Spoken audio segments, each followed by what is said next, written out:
Hello दोस्तों, आशा करते हैं आप लोग सभी अच्छे होंगे। और आज हमारे साथ एक ऑफिसर हैं जिनका सिलेक्शन यूपीपीसीएस 2022 में हुआ है as a BDO means block development officer.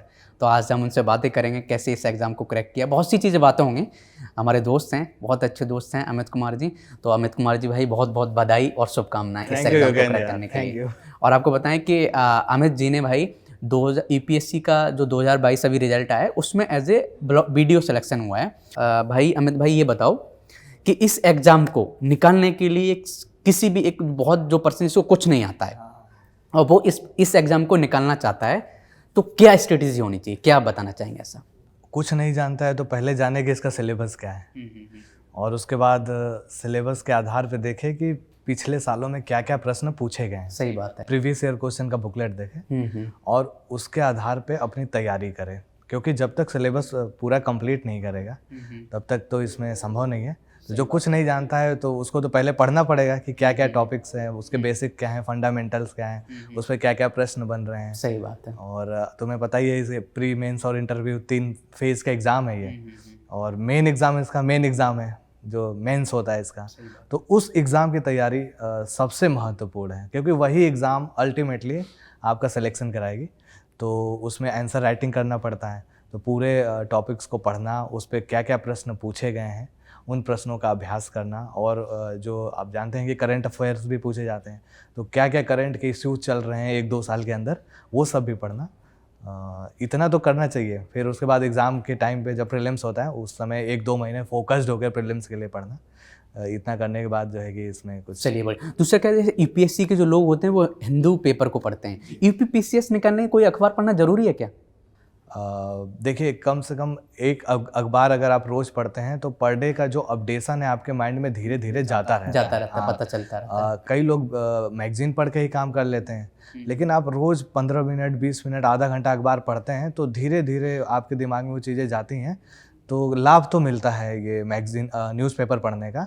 बाकी उसको मैगजीन से कॉम्प्लीमेंट कर देते हैं हम लोग, तो काफ़ी सही रहता है। अल्टीमेटली जब आप कुछ नई चीज़ डालते हैं आंसर राइटिंग में, क्वेश्चन में, तो वो टीचर को अपील करता है और नंबर मिलते हैं। तो आप ये नहीं कह सकते हैं कि आप न्यूज़पेपर को डिनाई करके इस परीक्षा में, मतलब हाँ। कहने का मतलब ये है कि हम जो न्यूज़पेपर है उसको हम मैगजीन से रिप्लेस कर सकते हैं कि आप डेली मैगजीन पढ़ रहे हो तो यहाँ से पता चल रहा है तो हो जाता है काम। नहीं, कुछ लोग होते नहीं पढ़ पाते, इसलिए मैं बात कर रहा था कि नहीं पढ़ पा रहे हैं तो ज़्यादा टेंशन लेने की ज़रूरत नहीं है। मैगजीन से भी एक लेवल तक हाँ इसमें चीज़ें की जा सकती हैं, बट ये है कि आपको उसमें थोड़ा ज़्यादा मेहनत करनी पड़ेगी मैगजीन में। ओके, चलिए बढ़िया। दूसरी बात क्या है कि यार अमित भाई, जैसे प्रीलिम्स है, प्रीलिम्स के लिए आपने बताया, बहुत अच्छी स्टडीज बताई कि हम इस एग्जाम को निकालेंगे। प्रीवाई क्यू देखो, प्रीवियस ईयर्स के क्वेश्चंस देखो। और जो लिमिटेड रिसोर्सेज हैं, घटना चक्र हो गई, उसकी हिस्ट्री की वो हो गई, या ज्योग्राफी की हो गई, या फिर साइंस टेक, इनको पढ़ लीजिए, उससे प्रीलिम्स हमारा निकल जाता है। मेंस के लिए आपने ऐसे बताया कि मेंस के लिए हमें आंसर राइटिंग पर सिलेबस देख के आंसर राइटिंग करना है। ये बहुत ज़्यादा हर कोई टॉपर यही बताता है। मैं जितने भी इंटरव्यू हम लेते हैं उनमें यही बोला जाता है कि आप जो सिलेबस है उसको आप सही से डिफाइन करो, उस पर प्रैक्टिस करो। जो प्रीवियस ईयर क्वेश्चन आए वैसे ही या तो उनका प्रैक्टिस कीजिए, वो भी फायदेमंद है, क्योंकि अल्टीमेटली वही सब क्वेश्चन भाषा बदल के पूछते हैं, क्योंकि टॉपिक्स तो सेम है, तो उसका प्रैक्टिस करना बहुत ठीक रहता है। चलिए बढ़िया। दूसरा, इंटरव्यू के लिए क्या है, उसके तो ऐसी है कि डेली जो हम पढ़ाई कर रहे हैं, हमारी पर्सनैलिटी सही होती जा रही है, लोगों से बात करो, ये चीज़ें चलती हैं। और कुछ नया हो तो बताइए सर इसमें। हाँ, मतलब मैं यही कहूँगा कि आप अपने आम बोलचाल की भाषा में प्रशासनिक शब्दों का उपयोग करना सीखिए। आप लिटरेचर पढ़िए और कोई किताब ऐसी पढ़ रहे हैं जिसमें प्रशासनिक शब्द हैं, अपने वोकैब को इनरिच कीजिए। अल्टीमेटली आप प्रशासन में जाना चाहते हैं तो आपकी भाषा प्रभावी होनी चाहिए। आपका जो डिलीवरी सिस्टम है, बोलने का तरीका है, वो बढ़िया रहेगा तो अल्टीमेटली आपको इंटरव्यू में नंबर ज़्यादा मिलेंगे। दूसरा सर क्या है कि इस एग्ज़ाम के लिए जैसे आपने लगभग 4 से 5 साल दिए, और ये बहुत बड़ा टाइम होता है कि इस इतने टाइम तक पेशेंस रखना, और जब हम पढ़ाई करते हैं तो बहुत से स्ट्रेस भी क्रिएट हो जाते हैं, तो उन चीज़ों को कैसे, फेलियर्स को भी मैनेज करना है, तो इन सभी चीज़ों को आपने कैसे मैनेज किया?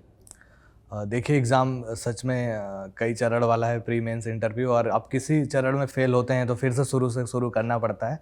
और फ़ेल होना किसको बुरा नहीं लगता, सबको बुरा लगता है। और 2-3 बार आप फ़ेल हो रहे हैं तो जाहिर सी बात है कि आप डिमोटिवेट होंगे, दुखी होंगे।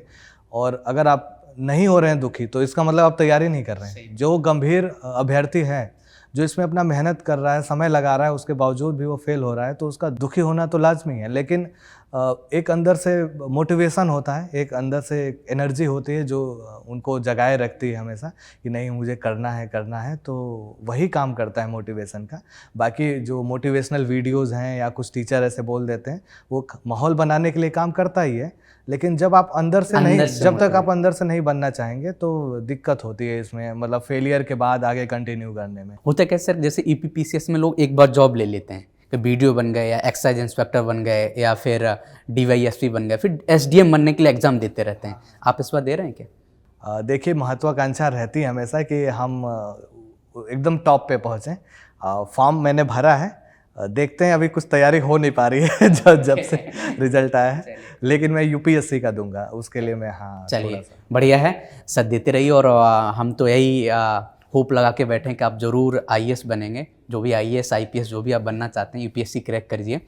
और हम अपने ऑडियंस को यही बताना चाहते हैं कि हम ऐसे लोगों से इंटरेक्ट करते रहेंगे जिन्होंने ईपीपीसीएस निकाला है, यूपीएससी निकाला है, उनसे हम लोग सीखते रहेंगे और बातें करते रहेंगे। और आपको अच्छा लगता तो शेयर कीजिए, लोगों को इसके बारे में बताइए। धन्यवाद। और क्या बोल सकते हैं? यही बोल सकते हैं सर, और कुछ हमसे बताइए। हाँ, सच में जो एक्चुअली यही बातें मैं तब कहता जब मेरा सिलेक्शन नहीं हुआ था, तो उतना महत्व तो नहीं दिया जाता मेरी बात को। लेकिन ये सोसाइटी ऐसी है ना कि जिसका उस पीडीएफ में नाम आ जाता है, मैं वही बातें तब भी कहता जो अब कह रहा हूँ। तो आपके चैनल के माध्यम से अगर मेरी बातें पहुंच रही है तो मैं सेलेक्ट हूं, तो इसका मतलब है कि मेरी बातों को एक वैलिडेशन मिलेगा। तो अगर मेरे जैसे और लोग को भी ये योगेंद्र जी बुलाते हैं तो उनकी बातें सुनिए, और आपको कुछ अच्छा लगता है तो उसको अपने पढ़ाई में, अपने दैनिक दिनचर्या में, अपने स्टडी में शामिल कीजिए। अगर आपको कुछ नहीं अच्छा लगता है तो कुछ अपना अनुसंधान कीजिए, क्योंकि जब तक आपका अपना इनर सेल्फ नहीं कहेगा कोई चीज़ करने का, तब तक आप करेंगे नहीं। तो आप खोजते रहिए जब तक आपके समस्या का समाधान नहीं मिलता, और एक दिन मिलेगा समाधान और उस दिन हो जाएगा आपका सिलेक्शन। चलिए बढ़िया। अभी सर ने दोबारा स्टार्ट कर दिया, तो हम तो वीडियो को बीच में ही एंड करने वाले थे। चलिए, तब के लिए बाय बाय, धन्यवाद। ठीक है योगेंद्र, करते हैं। Okay, thank you.